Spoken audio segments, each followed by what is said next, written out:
If I've learned anything over 25 years of business, it's that finance leaders don't fail because they don't know the numbers. They fail because they're not in the conversation when the decision is made about those numbers. This is why we've created the CFO Review.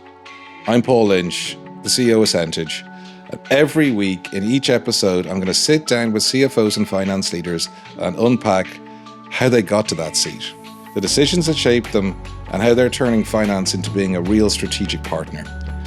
Great finance isn't about reporting the past. It's about shaping what comes next. So let's get into it.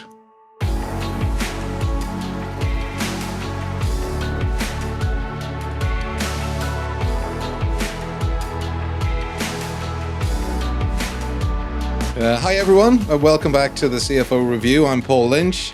I have with me today as my guest Mark Heinkel, who I am very familiar with as we both worked at Scaleworks for a period. Mark has a really interesting story to tell today.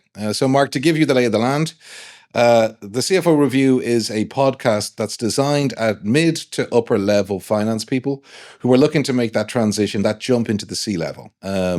It's around like how they can be strategic and move away from more tactical finance. You'll talk a little bit about your background, if that's okay. Talk to us about your motivation in terms of going into finance, early jobs. We'll cover through that. Then let's have a look at the sort of decisions you made to help jump that Rubicon. So the risks you took, the chances you took, the advice you got. Then we can't have a conversation around anything in 2026 without talking about AI.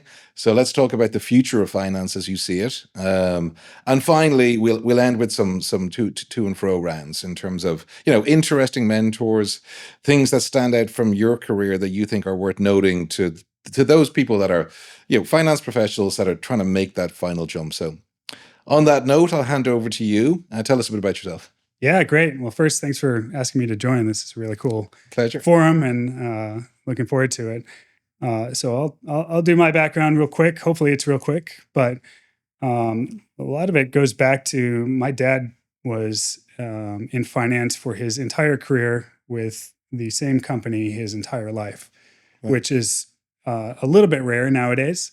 But that kind of framed a lot of my upbringing and ultimately why I went into business. So when I showed up at school, I went to Trinity University here in town. And in trying to figure out what I wanted to do, it's a liberal arts school. So of course I'm forced to do a lot of random stuff, but ultimately knew I wanted to do business, but not what in business. And so organically, of course, my father positioned accounting as the language of business. So it doesn't mean that you have to do that for a career, but you should get to know that. And then he shared in his past that he was successful where he was at, but he said the one regret, if he had a regret about his career, was he never got a CPA. He had a peer who ended up his boss. They had a great working relationship, hang out to this day. But the reason why his boss progressed and he didn't is simply because he had that certification. Now, that there's a certain weight to that I don't know necessarily holds up in the same way anymore. But the point of sharing that is he said, go do accounting. Okay. And so that set me on a path, get an accounting degree, get a CPA. I went to work for KPMG in Dallas for a little bit, 3 years, oil and gas industry. And then for personal reasons, moved to San Antonio, where at the time I knew some folks over at Rackspace. Yeah. Okay. And so it's interesting. So you knew, because we've had a lot of other guests we've had on, Mark, would have different qualifications. Yeah. They wouldn't necessarily have figured out early that they wanted to do finance. So it's interesting that this has been your path all along. Ish. Okay. So external audit was definitely not for me. It was something you could do, and you do learn a ton. So I guess if there's anyone listening to this who's still trying to figure out whether or not that's a good option these days, the benefit of public accounting at a big firm is that exposure. You're exposed to so much so quickly. The workload is high, but the payoff is the experience that you get. Yeah. That doesn't mean that any of that will necessarily pay off, and that's what your life's calling is. In fact, finding your life's calling is about knowing what you don't want to do, and there's plenty of that there too. So I did not want to be in SEC reporting. Hard pass. Yeah. But it was great background because it also ultimately informed the ability to have an opportunity to be a CFO one day. So it's funny. Advice I always give to young entrepreneurs and startups is go work in a big firm. Yep. Learn on their dollar. Mhm. I mean, there's no bigger firm from a finance and accounting perspective than KPMG.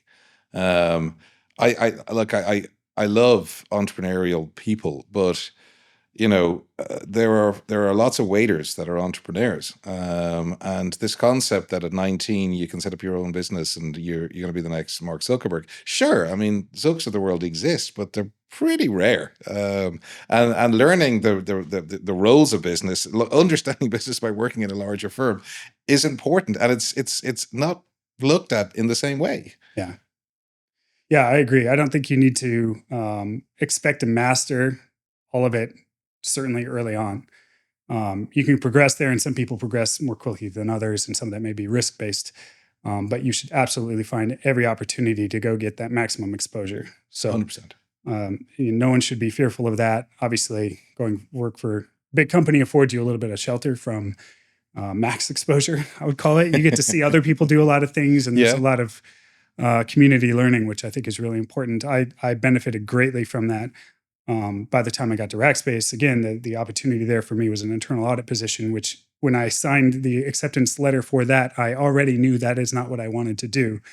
But again, it was I knew I was transitioning into a different industry, and internal audit, you by definition know everything about the business, Yeah. full access. So I did that for 3 years. So what year was this? This was 2009. So Because there's lots of listeners and viewers are here in San Antonio. yes. So Rackspace is an entity that a lot of people know here. So 2009, give us a snapshot in terms of what Rackspace was in 2009. In 2000, for context, for me, when I left KPMG, again, oil and gas, '08 was a not great year for the oil and gas industry. If anyone Sure, for any industry. or any industry, but specifically midstream and upstream oil and gas. And so I had a client out in Midland and doing an audit whereby I think price per barrel, was $134 or something in the middle of the summer. And by the time we were wrapping books, it was whatever it was, 32, 34, whatever it bottomed out at. Wow. And so it was getting to see that and have to participate in valuation of reserves and everything with that context. And with, like you mentioned, it was tough for the firm too. I think a third of the firm in our area in Dallas was let go. And so there was a lot of reshuffling, which was all fairly formative. Anyway, when I was moving to Rackspace, it was a good opportunity. So when I got in that door, it was entirely the opposite thing. Times were good. Yes. People needed managed hosting. That's a good way to print money when done right. And it was a great culture. And so I know when I showed up there, I kind of walked in the first day and looked around and I said, well, this won't be forever. But by the same thing as I'm going to get this exposure and learn as much as I can from this. And I did. And that was great. It was really cool to see what growth looked like. By the time we're getting into cloud computing, a lot of the exercise was, well, what does this mean? There's not a comparable product out there to compare what a pricing model should even look like. So how do we think about this? Yeah. And that was all something that, very hard. And I wasn't doing that. There were people much smarter than me going through those thought exercises. But I looked at that and I said, this isn't something I'm going to get exposed to very often in life, if again.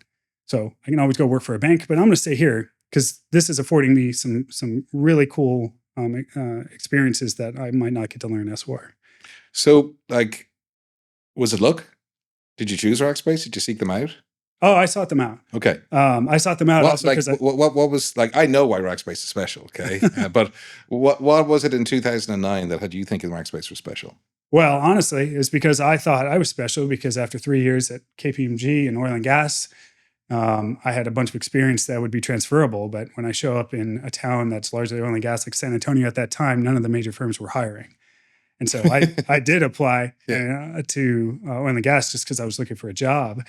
And I didn't apply to Rackspace first, even though I knew about it, just because it wasn't in my wheelhouse. It wasn't my industry. So I wasn't going to show up there with the same resume that I could walk over to Valero to, which I did, Sure. and show it to him and be like, look, you should hire me just by that reason. But after I made a few calls, I was like, I had friends who worked at Rackspace and, hey, how's it going?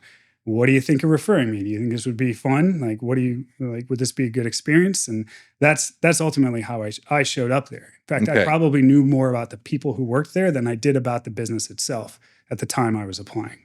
I mean, I think if you're applying for jobs in oil and gas and it's bottomed out at $30 a barrel, there's not going to be that many of them anyway. No, there were not, in retrospect. In retrospect. Yes. Okay, so what you go in as internal audit, and in the knowledge that that's not where you want to be. At that desk is a temporary stop for you somewhere else in that building. Yeah. You're over in the warehouse, were you? Yeah, at the mall. The mall, yeah. Yeah, over in Waltham. Yeah. So, like, talk to me about your path in Rackspace. Sure. Internal audit, great team, good managers, good exposure. But I had some friends over on the FP&A team and the finance team, the FinOps team, financial operations. And so just organically, we would kind of hang out at lunch and then we'd talk about what we do and what they do. And over time, I just kind of said, that's what I want to do. That's what I organically would gravitate to. I can impact the business in a different way. And I like those people. They were smart people over there. Or solving problems that I thought were interesting and impactful and new. And so I said, well, the least I could do is apply. So again, I just, networked, got to know them, got to know the role, and then position opened up and I took it. And I had no experience in it. And to be honest, it was a little bit humbling at the time because I went from, internal audit and all that implies to spreadsheet jockeying. And I was, bottom of the barrel in expertise there. But that exposure and kind of building financial statements from scratch, being dynamic with it, using our financial reporting tools to do all that stuff manually was the best way to learn it. And I knew that, sometimes brute force is the best way to learn something. It's painful. And I wish it was easier. You could just kind of download something to your brain and be done with it. But sometimes it just takes work. Or you could use Centage. Or you could use Centage. Sure. Yeah, absolutely. And so that was good because, I guess the comp flashing forward to AI is, you can ask somebody else to do something. If you don't know what it's doing, then what value are you actually bringing to this? And so everybody should at least have some, the bottom of every prompt, it says AI can have errors. So make sure to check it. And I think that's probably in my opinion, the most overlooked phrase of all of this happening right now is there's still value in you gotta be able to check your work and know what the heck you're doing. 1,000,000%. But also, like, if you're looking at, say, pre-2010 FP&A and Rackspace, this is a super high growth business still. Yeah. I get it. The cloud was coming in and it launched in 2006 with Amazon Web Services. So there was threats entering the market. But I'd say that was an exciting place to be. You know what I mean? Because you're winning. Yeah. And everyone loves winning. Winning is nice. Exactly. So okay. So you're in the FP&A team there. You do a couple of years, and then what were the next steps? Yeah, I think I did that. I was almost 10 years in total at Rackspace, and by the end of it, I don't remember the impetus for looking elsewhere. I think, to be honest, it was that it was almost 10 years in one place. Yeah, I knew my dad was, again, he was the same company his whole life, and I always kind of said, that's silly, I'll never do that. And I woke up one day and was like, I'm going to make a decade at this place, and there was nothing wrong with that. It was a great place to work, super smart people. And I was recommending people to work there at that time. But I just kind of said, I need to do this for myself and figure out if there's even anything out there. And through some connections, that's where ScaleWorks popped up. Okay. And so, I said, this is, I would like to know that I have some transferable skills or not. And so this opportunity afforded me the ability to come over. Okay, I know technology, or at least I think I do. I know finance, or at least I think I do. And I theoretically credentialed in the practice of accounting.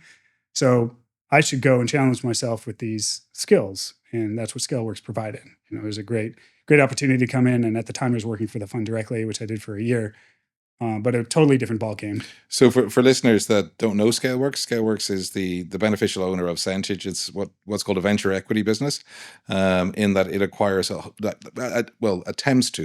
aspires to acquire 100% of businesses. It then centralizes them in San Antonio. It's a large portfolio of SaaS companies, grows them, and ultimately exits them. It's on its third fund, raised about $450 million. Yeah. So that's a jump. Like, you're jumping out of an operational business and an FP&A operational finance management role into a newer kind of model around not private equity, not quite venture capital. Like, how was that? How was that adjustment? Again, similar to the other changes I made, it was challenging. It was a little bit scary, but in the best ways. There were problems that were new. And I think that's what I tell people today. My team is probably tired of hearing me talk in general and say the same things over again. But when asked why I stick around, it's because every day is still a day in which I'm solving a problem I haven't had before. And transparently, that was incredibly uncomfortable early on because there's a confidence issue. Yeah. What if I fail? Like these are real numbers. Like all the fears you have, and you never really truly get over that, I guess. But what I found is that the more you do, the more at bats you have, the more comfortable you are, and the more confident that you get in your decisions, and that you do fail. Like sometimes errors are made, mistakes happen, but you don't get the opportunity to learn from it if you don't do it. 100%. So, progress is made with each and every failure. As long as you correct it, of course. Well, correct. Yeah. So everyone's allowed to make the errors, just don't make them again. Exactly. But the size was different. So, notably the size of, my remit at Rackspace was go to market. So sales, marketing, customer success, and that annual budget was very large. And then coming over to ScaleWorks, where there was one company where I was helping support that was their annual revenue was $1 million, just a different sizes altogether. And so up and down, you could infer what those differences might be, but it was just a very different operating environment. So when working with people, it was truly solving business problems. Things were different scale, so they mattered more. You have one person at a small company. That's a bigger component than one person at a 2,000 person company. It's just the scales are different. And so your exposure is far greater. I know ScaleWorks, obviously. Yeah.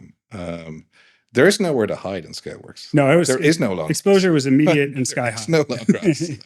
You're out in the open always. I think it's one of the reasons why I've been in ScaleWorks for 10 years. I enjoy that. It plays to my character. So you're in ScaleWorks, you do a great job, and then an opportunity to move into one of the portfolio businesses arises. Yes. So after about a year, I think the model changed, and the opportunity was presented to go to any one of the companies I was supporting, and SearchSpring was I think may have been the biggest company at the time. Either way, the product was the most interesting to me. So the leadership team was sound, the product was good. So e-commerce, search and merchandising was what we do. And so at the beginning of 2021, I think Jan 1, 2021 was my first formal day on the payroll of the actual company itself. And so that is where I've effectively been ever since. So Jan 1, and you're there 2.5 months, and then people start sneezing. Talk to us about that. Yeah. Well, before that, I showed up. So in the shared model, I was supporting these companies with employees who were assigned to the company. So I had multiple that I supported, but I had accountants assigned to each. So I had one accountant who was going to go with me to SearchSpring. And so I think so Jan 1 was my formal start date. Jan 3rd, if I have that right, was the first day you show up to work. And that was the day my one accountant, my one employee resigned. So my first day was my 100% resignation of my workforce. And so I kind of looked around and this is going well. And so that was just how it kicked off. And so, you're leading into the challenges provided by a global pandemic. It's like, I didn't make it the first day without just, it's like, what are we doing here? So it is not, I guess it's only slightly incorrect to say that I was just a team of one, literally on my first day at the job. And, from there, so you talk about what challenges people can expect to encounter. Like that's about as challenging as I would think I could get. Hey, I'm going to sign up for this new role at this, aggressive place in terms of growth and expectations. And then it's just you on day one.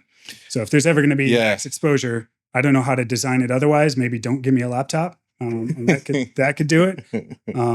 But from there, the experience was great because I think, to oversimplify my thought on how to operate, it is, and I'm stealing it, but it is people first, and then process, and then systems. And so again, I was surrounded by people who admitted this isn't an easy job. This isn't an easy place. So we're going to have these problems, but we're going to look them in the face and get through it together. Yeah. And so feeling like you're part of a team, I know it's cliche, but that's effectively what you need in order to try to be successful. So, Well, I mean, this like Scaleworks has a very, Scaleworks policy in terms of centralized workforce. yes. The reason why we want to have centralized workforces for the most part is because that's the easiest way to solve problems. We're not making, speculative investments in high growth startups. We're buying businesses that are mature, that they have problems, there's hair on them. We're then looking to roll out our sales and marketing runbooks. We're looking to centralize teams. Like those problems you're facing is why we want to centralize. You can pull somebody aside, whiteboard an issue, and have it done, as opposed to looking to schedule something on Zoom or Slack or something. Like, go back to those days. So, like, you're now CFO. Mhm. Okay, so you've made that jump. Okay, we'll talk about that in a second. The actual thought process and what changed. Okay, as you know, I was CEO at Chargebot at the time. Yeah. So they're both high growth, high visibility businesses at a fund level. And this pandemic hits. Like, I do feel that SearchSpring got a bit of a shot in the arm. It's a search merch, e-commerce company at a time where everyone was now suddenly compelled to buy online. So how did you manage that? Yeah, it's I guess that if there's anything that's right place, right time for a pandemic, at least be associated with a business that benefits from it. And so that was a unique challenge. So personally, it was a challenge just because of the remote nature of it. I need to be able to be around people. Again, no secret. My team will say that I say that all the time, and I believe it. So that model for Scaleworks was extremely attractive and still is. I still believe in that. That's great. So when everyone said now go home, that was incredibly challenging. And so that in how we work, that changed a lot. And I think the best way to overcome that was communication. So that's no different than it is in person, but how you communicate is a little bit different. And it was uncomfortable because everyone was doing it for the first time. You're sharing a screen. Yeah, I guess I can't imagine how bad we were at the time, because even today we still can't get a Zoom without somebody not getting their audio to work. And so, just working with the team was challenging. But in terms of how the growth happened for the business itself, we were in a good place, but it still continued to take off. Yeah. And so it was it was a kind of a push and pull. I don't know the right word to describe it. But they were somewhat contradictory. It's like the business was doing really well, but now we're having this real challenge about managing the workforce and the team and the people, and we're all distributed and all the things that were going on at that time in the world. It was crazy time. It was, I don't know what time is precedented in order to make that unprecedented, but it surely felt unprecedented. Yes. So even I think we all lost our minds a little bit as well, to be fair. I've said this over and over again. Like, I mean, I think I went back to the office, dude, after about 2 weeks. My kids were super young. It was impossible for me to work. So I realized pretty early on that, like, if I was in the office, I would be on my own. That was my social distancing, because no one else was there. Actually, Lou Mormon was there upstairs on a different floor in his office. That was it. Like, I do remember that, because I'm probably like you. If I wasn't there immediately, I was there shortly after you. I think you were. I think I ran into him, and also he's like, you can come in. And I was like, I'm taking that as permission, and I'm getting the heck out of my house. Because there's coworkers I work with today who remember me doing calls from my closet, and that's just that doesn't work. What was I going to say? Do you remember the early Fridays where you'd have the company drinks? Oh yeah, and everyone would come on. There was like 170 people in charge by the time. And the first Friday we had 170 people on. The next Friday we had 150. And by the time we ran out of steam, there was like 8 people on the calls. No one was interested.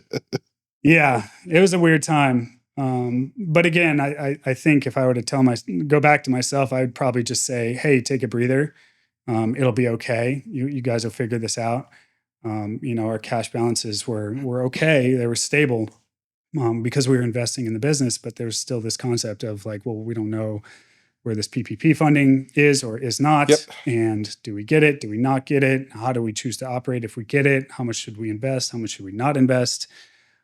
Still do right by people. Yep. And then a little bit later in the pandemic came the whole, like, everybody, I don't remember what it was called, but this is where everybody was vacating their jobs and going to other jobs and getting more pay, then Yeah. resignation, maybe. The Great Resignation. Then there was Which, quiet quitting that came after that. yeah. And so that was, I guess that's the argument for redundancy in process, because there was such transition on a small team that can be impactful. Luckily, it wasn't as much for my team, but for the business, it certainly was a challenging time, because we had people leaving with a bunch of knowledge that just walked out the door. And so that's a little bit hard to replace. It certainly was more expensive to replace. Yeah. Well, I mean, I think a couple of things about it. One, people saw the opportunity to move to areas they would never have previously been able to work from. So you want to work and live in the mountains. You can do it because you're remote. Secondly, B-tier cities. I mean, I'm not having a go at San Antonio. I love it here. I've been here for 10 years. Okay. Suddenly, our talented workforce, because everyone was remote, came under the scrutiny of larger entities like Meta and Google and stuff. And they were like, "Why would I hire people in San Francisco if we're all going to be remote anyway? I may as well hire them in San Antonio and save 40%." So I remember talking to Will Conway, the CEO of Mailgun. And Will was saying to me that, like, he's now looking over his shoulder. Chicago, New York, Boston, these firms are actively and aggressively targeting his people. Yeah. Which had never happened before. Right. Like, we thought we were targeting theirs. Right. And trying to convince them to come to San Antonio for a lower cost of living and a higher quality of life was going to be better. But no, suddenly we were in the firing line. So it's hard to blame people for that. You know, I mean, it is what it is, I guess.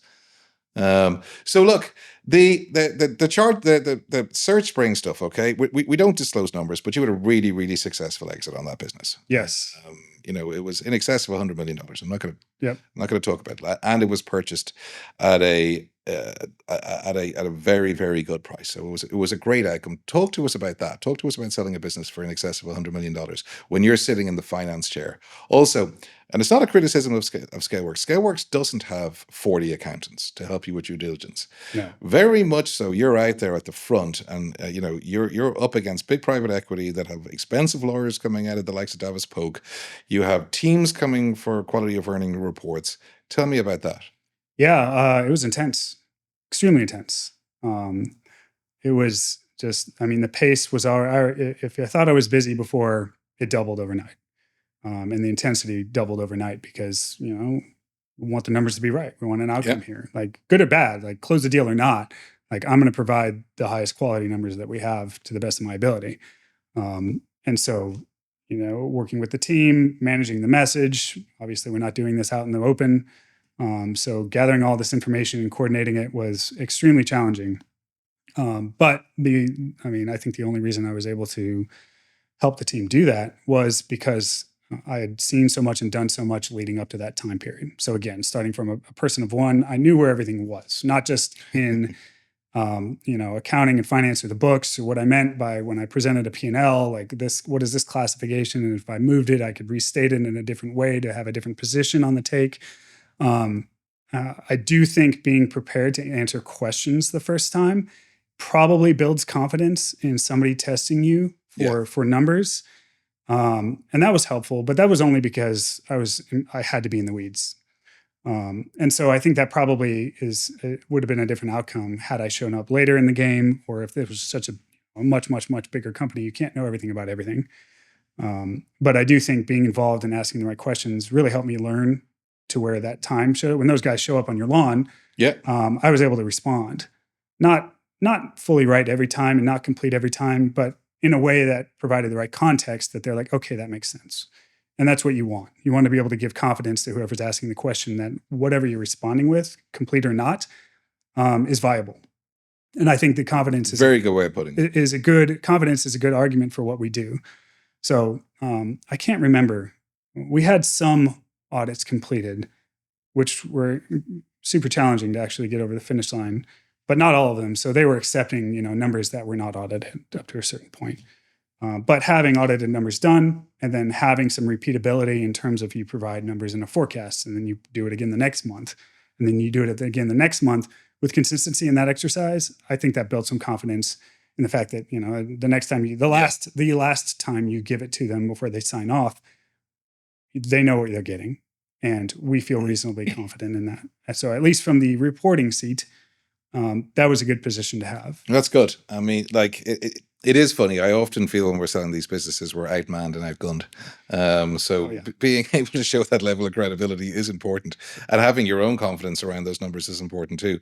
Plus, I don't know the financials within SearchSpring, but I do know if it's anything like every other ScaleWorks business, if you go back pre the ScaleWorks years, the finances are a mess. And if they want to do 10-year earning reports, like they're just not there. No.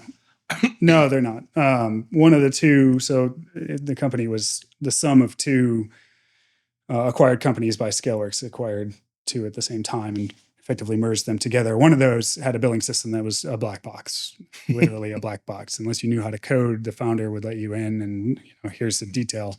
And essentially that was one half of what I was handed at the very beginning. So it's kind if only there was a billing company in the portfolio. If only we had, yeah, right. If only there was a good way to do this, which is ultimately what we used. But again, to your point, it's like you get what you get. Yes. And some is better than others. And that holds true today. We've done a number of acquisitions and same thing.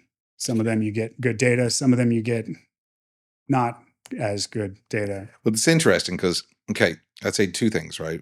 Let's talk about Athos then, right? Which is the new trading name for SearchSpring. Okay, so we talk about the timing, COVID coming in, right? And you having a search merge e-commerce based tool at a time when people are compelled now to shop online, right? There's lots of businesses that were affected by COVID from a timing perspective, right? And I go to Hopin. Okay, Hopin was it was an online conferencing tool. Okay. Out of London. Okay, it reached a $5.2 billion valuation by its Series D, right at the end, right, like maybe with 6 months to go in COVID. It sold 2 years after COVID for 70 million to Ring Central. Okay, you held your value. SearchSpring held its value, which is super duper admirable. So talk to us now about SearchSpring, talk to us about Athos Commerce, talk to us about the challenges that you're facing in there, because it is a very different private equity kind of environment you're working under than the venture equity, fast, aggressive ScaleWorks life. Yeah, it was. So a lot of it was setting up the platform. So that was the argument, being this whole platform company at the time, SearchSpring, and what we offered.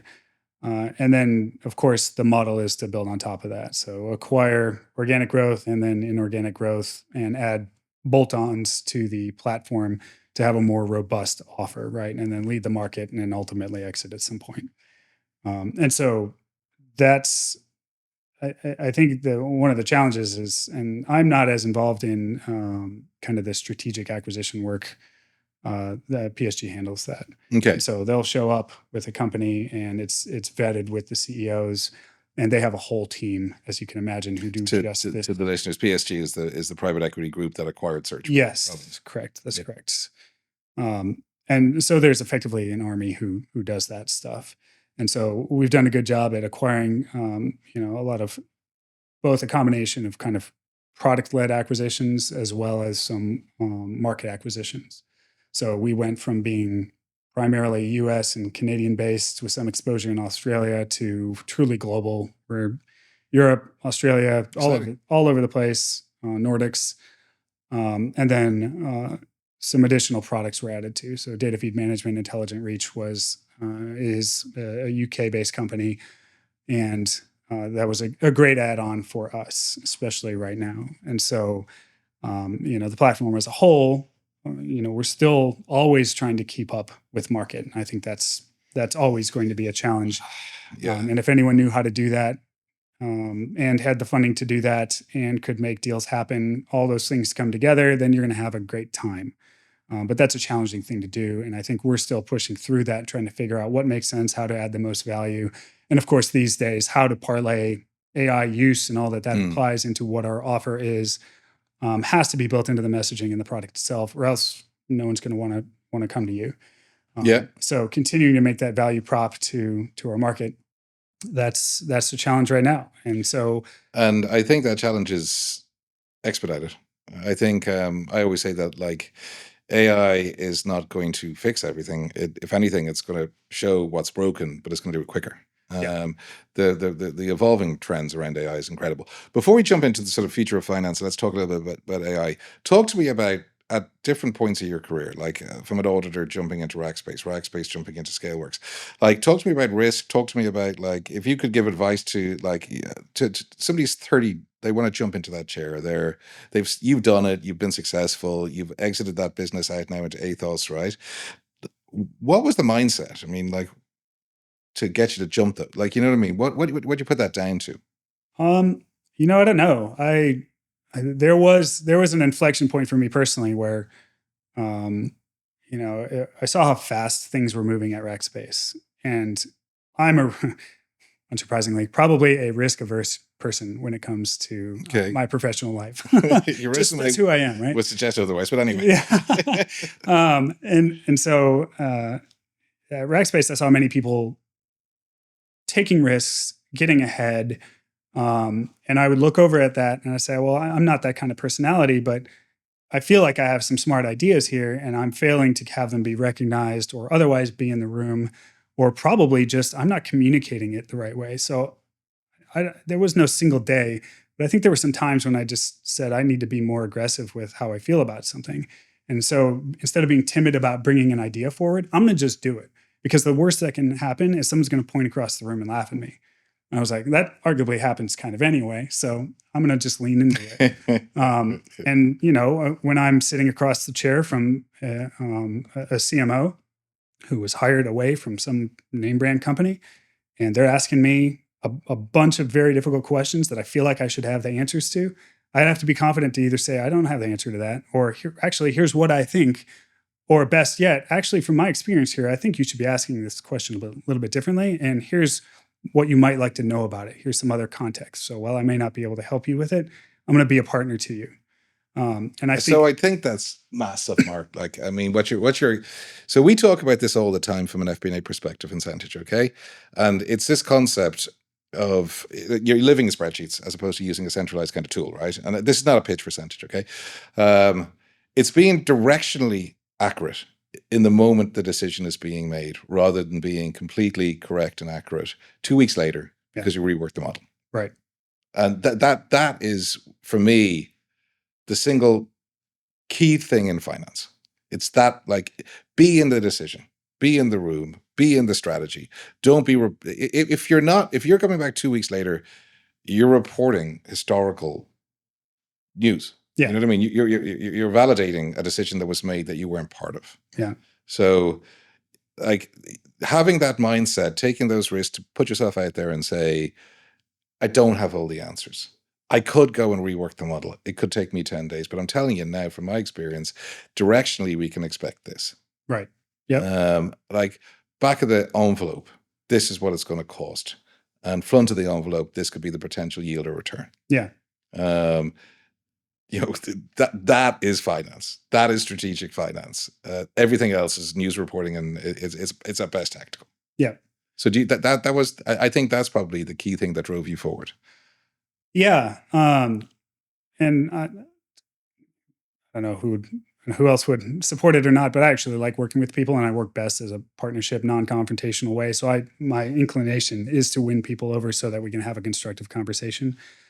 Debate for debate's sake is kind of wasted time for me, and I'm too busy to have the energy to do that, and also have kids. So yes, it's so establishing good rapport with people. And I don't know, there was some movie where it might have been Ocean's 11 or something, where Matt Damon's job was to be liked and then immediately forgotten. I think there's a little bit of that to our job.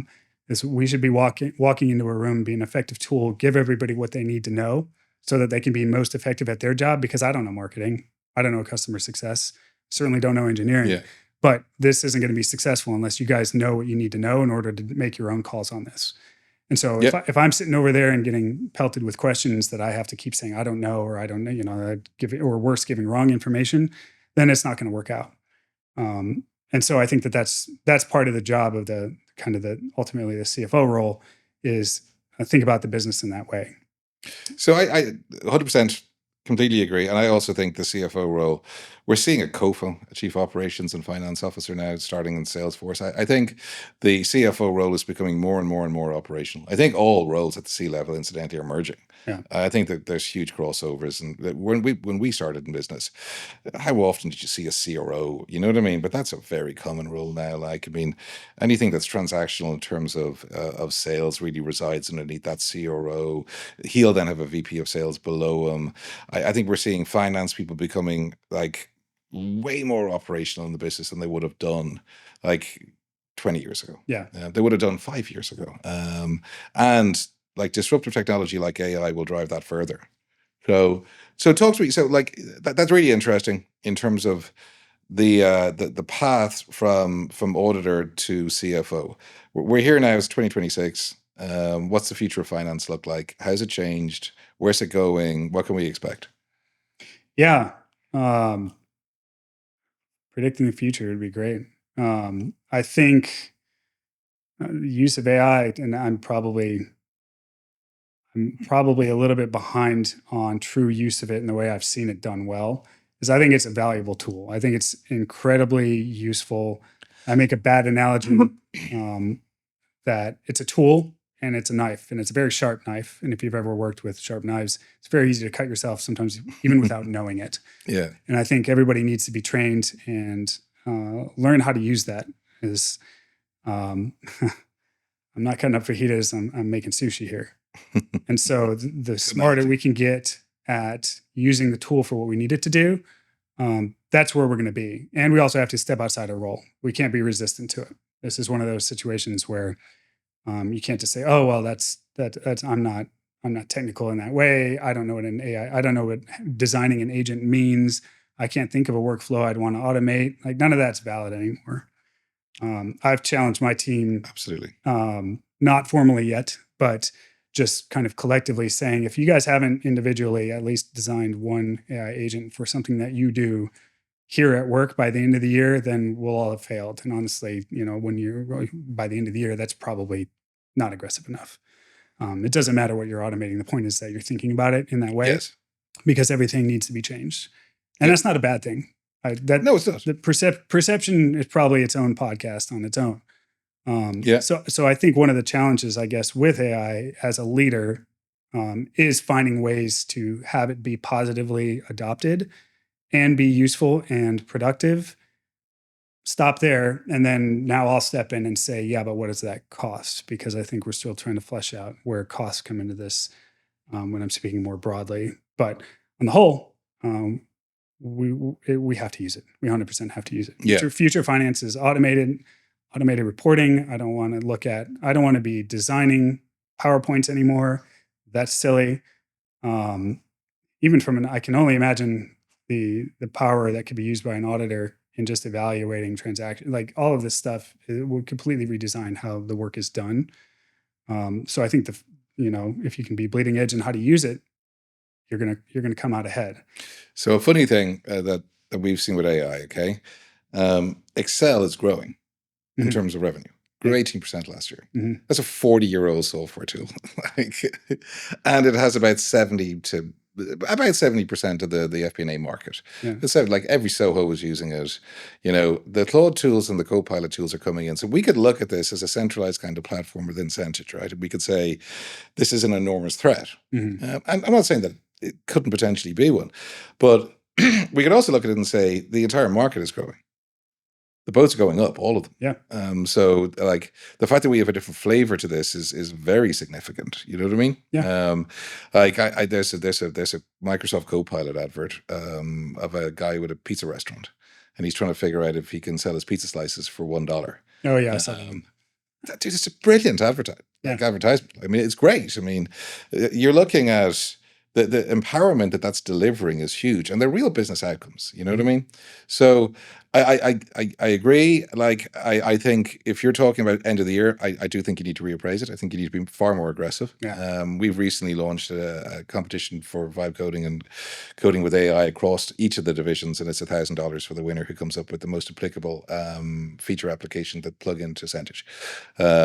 And all the other portfolio companies are doing likewise. The world is different now, and with every version that comes out of each of the large LLMs, my mind blows. Yeah. Like I wrote a piece that got covered in Yahoo Finance 3 months ago about the application of AI and the need for analysts in context. I have to write a retraction, dude. It's rubbish. It's terrible. Yeah. I apologize to anyone that read it, and I hope it didn't sway your decisions, because AI does have context. Yeah. It does hallucinate. It's not perfect. We're not there yet in terms of personalist closes. No one is trusting AI with a board report yet, but we're expediting close here quick from just pure accounting and finance and stuff like that. And context is coming. So okay. Anything else on the future of finance? No, I don't know. Other than anyone who's still in school better get smart on this stuff pretty quick. Yeah. I opted out of learning SQL because I thought I was already elevated to a point where I'll have people who can do this for me. And arguably still true, but I use that. I think about that all the time because I still probably should have learned it so I could be informed about coding. And now it feels like another step away. It's now I'm going to have to go back and relearn all this stuff. But actually what I want most is I want other people who are whip smart at this stuff to come up with good ideas. And I'm going to have to depend on other people in the room to come up with some really good ideas and bring those up to me in leadership. And I'd love for that to happen in finance. And I one day it will happen where I hire somebody effectively out of school and they come in and they appear just smarter than everyone else in the room. And that I actually look forward to that day. Yeah, so do I. I mean, I'm never the smartest guy in the room anyway. So yeah, I guess AI is a good equalizer for me. So okay, we're sort of finishing up. Going back over your career, okay, if you could give your 25, 26-year-old self one bit of advice, what would that be? Or even younger,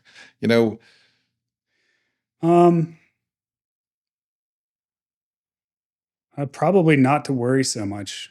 And that's probably highly unique to just me. It's just I'm not self-confident, and that's probably true. I think everybody struggles from that a little bit.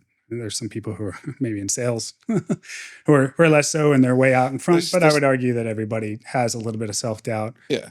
So for myself, every time I've considered taking a risk in business, professionally, or speaking up, or going out on a limb, I probably would have said, don't overthink that quite as much. Like the downside just isn't there. The worst case scenario just isn't that bad. And there's been plenty of times that I think back and I was like, that was uncomfortable, or man, I really, had my wrist slapped for that. But at the end of the day, I was surrounded by good people, or I had good support, and I could talk through it and ultimately learned from it. And so everybody should, don't be sedentary. I can always go work for a bank. If I wanted to be bored, I could go, I'll go find a nice regional bank and do the same thing day in and day out. And so the alternative to that is what I do now, which is not that. It's highly aggressive and possibly dynamic work done with people trying to do the same things. It's super challenging. There will never be a time where there are not constraints. And you got to show up each and every day and try to feel good about that. And you're exposed. The exposure exposure has not gone down. Yeah. And so to anybody who's crossing into leadership roles, just understand that like you're not going to please everyone. Don't expect to. If you expect to, you will fail and develop a complex and whatever else comes from that. That's great advice. I mean, and everyone that's ever taken risks in business and been successful always suffers from a little bit of imposter syndrome. Everybody. Yeah. And it's good. Yeah. Because it does pull you back in, like it has you in the office at the right times. Yeah. There's you leading from the front. There's a push and pull. Having from being one of one, from day one, there's a certain aspect that I still to this day feel like I need to have all the answers and know everything. And actually that's not true. I have to depend on my team to know more than I do. I now have a great team that reports to me who I deeply trust. And that's a different ballgame. Like that takes a little bit of practice to get over. So like you say, if I'm the smartest person in the room, then this whole thing is going to fall over very fast. I call it constructive vulnerability. Yeah. It's where you walk into your team and say, look, if you're depending on me to make these engineering decisions, sure, we may as well all go home. Yeah. You're going to have to tell me what the way how we're going to go forward with this. Yeah. Being constructive around like they don't own that decision. Yeah. You know what I mean? You have to have a good, strong management team to be able to do that with, or people will start to panic. He doesn't know what he's doing, I suppose. Like, so look, great. Mentors, how important? I don't know. It's probably not a good answer, but I don't have any one single mentor. I've tried to learn exposure. So ScaleWorks is the best example. There's so many people that I can learn from. I don't need to have a one-on-one intensely with any one of them to learn from them. And so being observational, ask a bunch of questions, pay attention. I don't get political. I just keep my head down and I want to work on an outcome, and I'm going to do that in a professional, high integrity way. And that's the only way to do it. And if we want to bring feelings into it, then that's fine. But I pass on that. And I think that's probably more unique to the kind of CFO mindset. I think it's a great answer. I'm not suggesting that mentorship is not an important factor for certain people. It is, okay? But like the suggestion that you can't progress in business unless you have some Yoda-like character that guided you through the early years, it's a cop-out. Yeah. No, I agree. I think there's... Curious.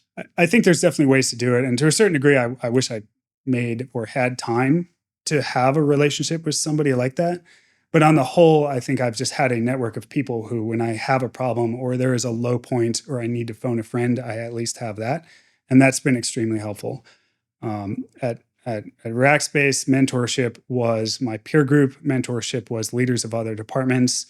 And then having that rapport affords you the ability to walk in the door and have that vulnerable conversation of, look, hey, this is a problem where you can tell that I'm having a problem with this. Help me out. And that's how it happened. So I guess it's kind of happened in pieces. ScaleWorks, there's a ton of people there doing very similar things and all struggling with it, maybe in a different flavor, but we're all exposed to it. So you can have a very open conversation about it. And I think that was a very additive environment for me.